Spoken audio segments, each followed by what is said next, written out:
Many are the afflictions of the righteous, but the Lord delivereth him out of them all. Psalm 34-19. Hi everyone, I'm Fee and welcome to my channel. Today we're going to be discussing the latest fragrance in my collection and the newest fragrance to the Burberry brand. It's called Burberry Goddess. A lot of you have probably heard about it. Hopefully some of you have already gotten your noses on it. If you're interested, stick with me. If you don't mind, go ahead and thumbs up this video to like it. Please subscribe to my channel and click on the notification bell. That will alert you when I have new videos posted. I want to welcome back everybody who's been with me these last couple of months. And if you're new today, thank you for clicking on my thumbnail and welcome. If you're interested in what I'm wearing, I shopped my closet today, but these earrings are from Amazon and they're the Bottega Venetta dupes. I'll have them linked down in the description box if you're interested. I have an affiliate link for them and they come in gold and silver. They're really budget friendly because they're not real gold and they're not real silver, but they are a dupe. And the lip I'm wearing today is by NYX or NYX. It's the Puff Lippie. And I will list that also down in the description box if you're interested. So let's get to it. All right, let's go. Okay, welcome back. Of course, my scent of the day is none other than Burberry Goddess. And I love the bottle. I don't know if you can see it clearly, but the juice is a gold color. The bottle has a golden hue to it with a metal Burberry Goddess symbol in the center. The lid is really heavy. And it also says Burberry on the top. And it's my scent of the day. To be honest with you, I've had it now for 3 days. And I've been wearing it now 3 days straight. That's how much I like it. But before we get to that, I want to say a few things. I don't do first impression videos.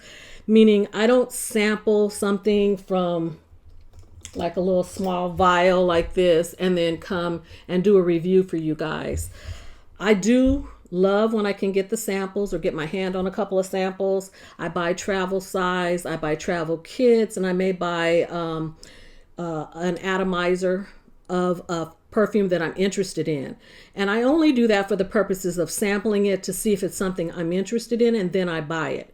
So when I do a review, it's not a first impression. I've actually purchased the entire bottle.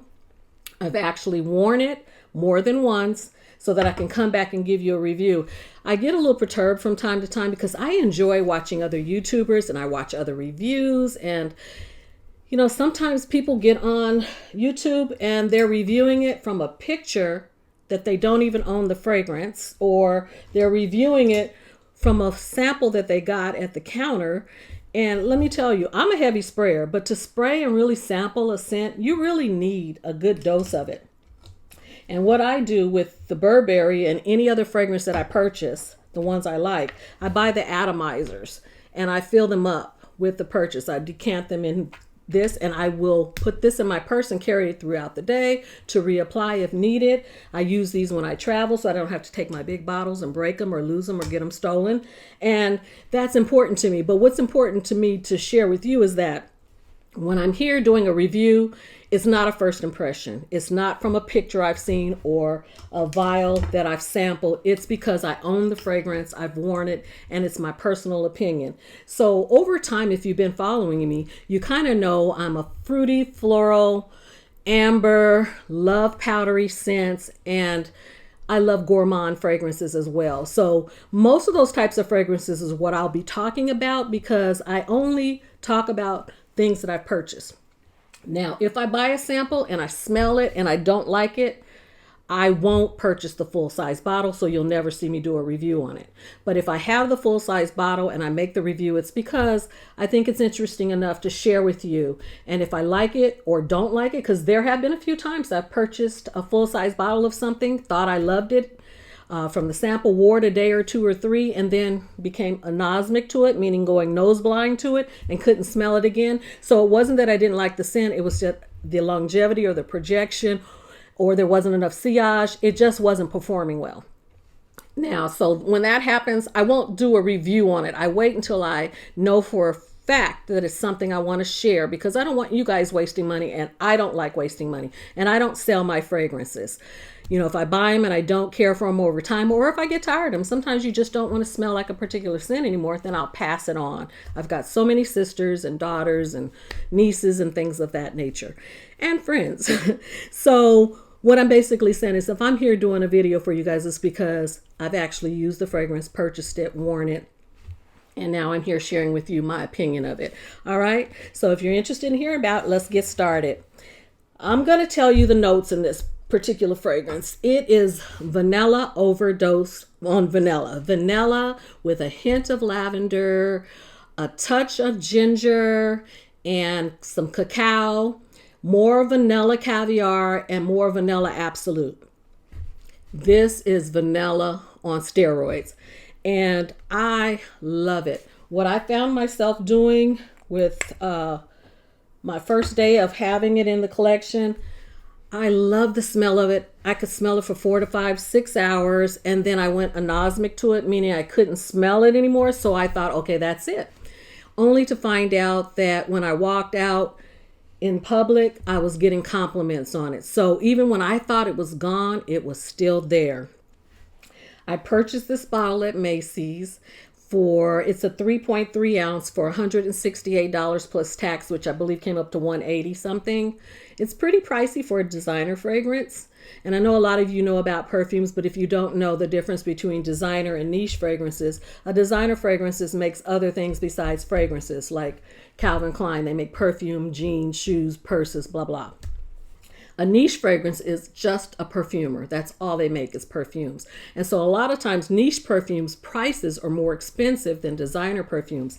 And for this one, Burberry is a big name brand, but this is pretty pricey. $168 for 3.3 ounces. Now you can get a 1.7 ounce, a smaller bottle of it, for $129, or you can get the 1 ounce for $100.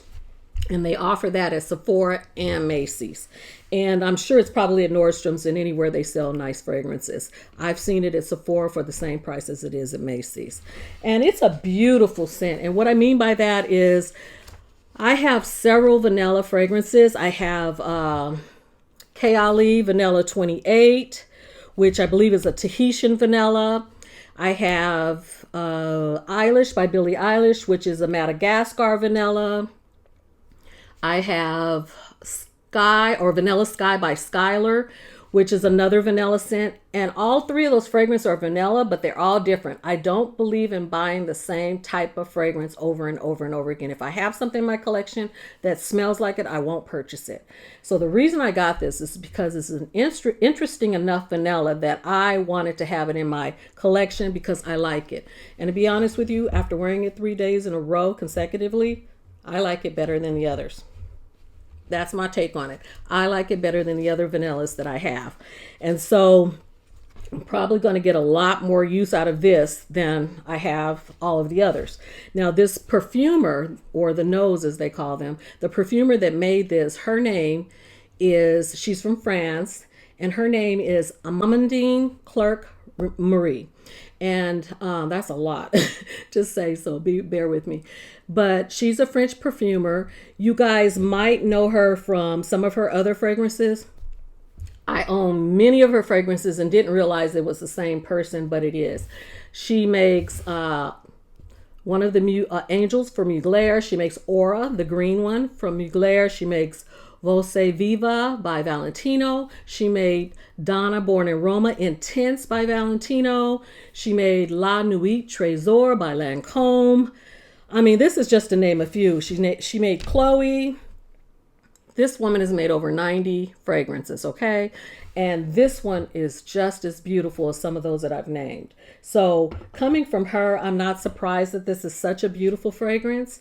If I had to describe it in one word, the word would be lovely, because when I wear it, I feel beautiful, pretty. I know I smell delicious, and I got the most interesting compliment on it from my husband. He said, "Hey, are you wearing my scent that I like?" And the one he likes the most is YSL's Black Opium Intense, the one with the hot, the heavy vanilla in it. And I told him, "Nope, this is not that. I'm surprised you thought it was, because this doesn't have any coffee in it, but it does have the cacao note. And it's heavy vanilla, just like the other." So he thought it smelled like Black Opium. I've heard other people say that they feel it smells like Mon Guerlain. And I beg to differ because Mon Guerlain, it's beautiful. I have it in all its flankers. Love Mon Guerlain. It's my top 5 fragrance. So I'm telling you, it's one of my signature scents. It does not remind me of that because Mon Guerlain is more sophisticated, more elegant, and more heavy leaning towards lavender. This is not, this is more vanilla. This is just a hint or a touch of lavender. Then I heard someone say that it smelled like, what's the other scent? Lippie Intense. And again, I say that's heavy leaning lavender. Lippie smells good. It has vanilla in it. It has 2 or 3 of the same notes as this, but I think the proportions are different. This is not leaning lavender. You may not even know there's lavender in here. There's so much from the vanilla, the vanilla caviar, the vanilla absolute. The ginger makes it effervescent, and the cacao gives it that gourmand. And I've heard people say that they don't even think it's a gourmand scent. Well, the maker itself says that it's an aromatic gourmand fragrance. And I don't know what else you can call vanilla. Vanilla is gourmand. And with that touch of ginger and that cacao, it is delicious. I love it. I wear it. Like I said, I've worn it 3 days. I've worn it 3 days in a row. And it has performed very well. And like I said, after about 6 hours, I thought it was gone, only to get complimented on it. So I think people sometimes get anosmic with gourmand scents, and hey, that happens, right? And so out of all my vanilla fragrances, this is the one I'm probably going to be really putting some good use in on and wearing. So that's my take on it, that I like it. I bought it. I have it. I believe I'm going to keep it in my collection for a long time. I feel like maybe I can declutter 1 or 2 of the others now, pass them along. And really, this one has everything I want and need in it, and it smells so delicious. I can get my lactonic, creamy deliciousness on with Burberry Goddess. I'm really happy with it because I remember getting some of the other Burberry scents, and they just, I don't know, I love Burberry Her, but it doesn't seem to really last long. And even I have the Elixir and the Original, and it just seems to be so faint and delicate. It's beautiful, but it's just faint and delicate. Well, with this one here, I really feel like I feel pretty, and I feel like other people can smell the pretty on me, okay? And so this is a keeper for me. This is a keeper. I'm enjoying it. This is day 3. I'll probably wear it again tomorrow. And I don't think that's going to change. I don't think anything's going to change with this one. I'm going to let it sit as I do with most of my vanilla fragrances and let it macerate, which means I'll spray it. I'll let it sit for a while. And vanilla fragrances get better over time. So I can't wait to see what this turns into. I wish you would share your comments with me down in the comments section and let me know if you like it, if you've tried it, if you're going to get your nose on it. I never recommend a blind buy. However, I would recommend a blind buy, but I won't. I won't do it, but I would. And so, it just depends. At that price point, I would tell you to go and sample it and smell it for yourself before you actually purchase it. And then now with, all the fragrances that I have, I really need to stop buying the larger bottles and start getting the 1.7 ounces because fragrances do go bad over time. And so I have so many that it's hard to keep things in rotation. And when I like something, especially when it's a newer fragrance, I want to wear it more. And then that means some of the others that I love, they're just sitting there. So I really need to start getting the smaller size bottles, but this is one of those that I really went ahead and got the large because I know I'm going to use it. This is what the dent looks like on day 3. I know I'm going to wear it and completely go through the bottle and have to buy another. So I didn't even waste my time with the 1.7. I liked it that much on first sniff and first wear that I purchased it in the largest bottle I could. So comment, let me know how you feel about it. Let me know if you like it. Let me know if it's not for you. And it's okay because fragrances are subjective. So I don't expect you to like what I like, but I just wanted to share how I felt about it in case you were thinking about it or sitting on the fence. I think it's a keeper. I think it's good. I'm glad I got it. And thank you for listening. God bless you. I pray that the windows of heaven will open up and drop a blessing on you so big and beautiful you can't handle it. And I'm just grateful for your tuning in today, and we'll see you next time. Bye-bye.